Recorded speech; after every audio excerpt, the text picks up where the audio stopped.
At 6, San Francisco District Attorney Chesa Boudin was recalled last night. Many are now turning to Mayor Breed to see who she will appoint to replace him until there is another election. Thank you for joining us for Crown 4 News at 6. I'm Pam Moore. And I'm Ken Wayne. Crown 4's Dan Kerman talked to the experts about what the mayor's options are.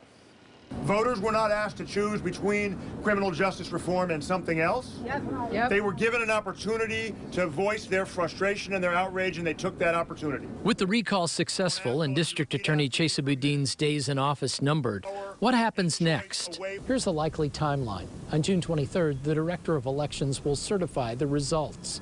Then at their meeting on June 28th, the Board of Supervisors will declare those certified results. Once that happens, it starts the clock, and 10 days later brings us to July 8th.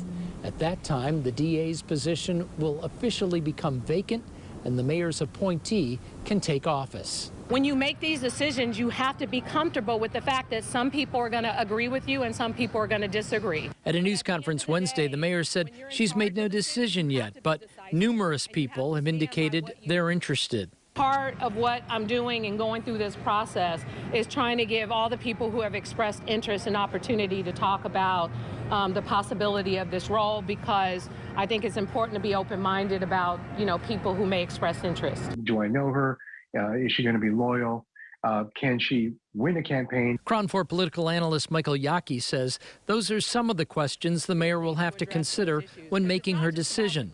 Among those being talked about, District 2 Supervisor Catherine Stephanie, former prosecutor Brooke Jenkins, who was part of the recall campaign, and former prosecutor Nancy Tung, who battled Boudin in the 2019 election.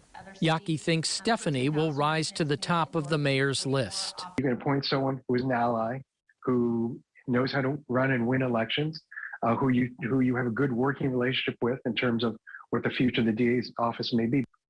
And then you get the ability to appoint another person who can be someone who can be an ally. Whatever the mayor decides, one can't forget her controversial decision back in 2019, when with just 32 days before Election Day, she appointed Susie Loftus to the DA position, only to see Loftus lose the election to Chesa Boudin.